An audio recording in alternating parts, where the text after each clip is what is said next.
আৰক্ষীৰ পৰা মৃত্যু হোৱা তামাৰহাটৰ মেছপাৰা গাঁৱৰ মনোহৰী ৰায় বাসগৃহত উপস্থিত ধুবুৰী জিলা বিজেপিৰ সভাপতি ৰঞ্জিত কুমাৰ ৰায়।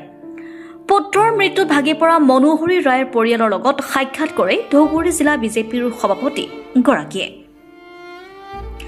একেবাৰে দৰিদ্ৰ পৰিয়ালটোক চৰকাৰী ৫ লাখ টকাৰ আৰ্থিক সাহায্যৰ ক্ষেত্ৰত মুখ্যমন্ত্ৰীৰ লগতে বিজেপিৰ ৰাজ্যিক সভাপতি অৱগত কৰাৰ কথা উল্লেখ কৰে। লগতে ধুবুৰী জিলা বিজেপিৰ ফালৰ পৰা মৃত মনোহৰী ৰায়ৰ আদ্য শ্ৰাদ্ধৰ বাবে ১০,০০০ টকা প্ৰদান কৰে জিলাৰ সভাপতিগৰাকীয়ে। আজি এই তামাহাট থানাৰ অন্তৰ্গত যোৱা ২৮ তাৰিখ যিটো ঘটনা হৈছিল, মনোহৰী ৰায় নামৰ এজন যুৱকক থানাত লৈ পেলাই পুলিচে যি ধৰণে অত্যাচাৰ কৰিছিল, তাৰ পৰিপ্ৰেক্ষিতত যুৱকজন ১ তাৰিখে ঢুকাইছিল।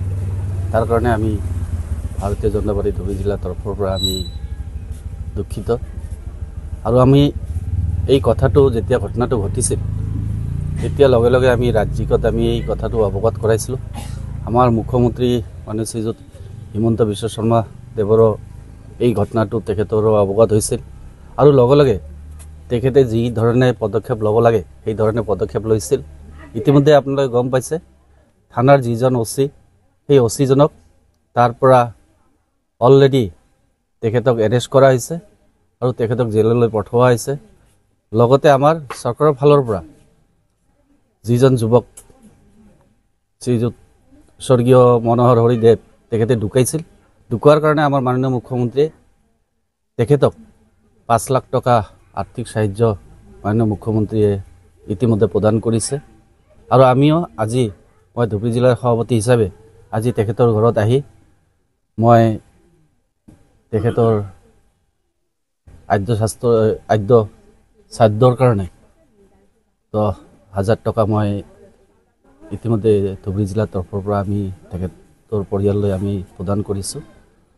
আৰু আমি ভগৱানৰ ওচৰত আমি প্ৰাৰ্থনা জনাইছোঁ যাতে তেখেতৰ আত্মা যাতে সদ্গতি পায়, তাৰ কাৰণে আমি সকলোৱে আমি প্ৰাৰ্থনা জনাইছোঁ। আৰু ভৱিষ্যতে যাতে তেনেকুৱা ঘটনা যাতে নঘটে, তাৰ কাৰণে মই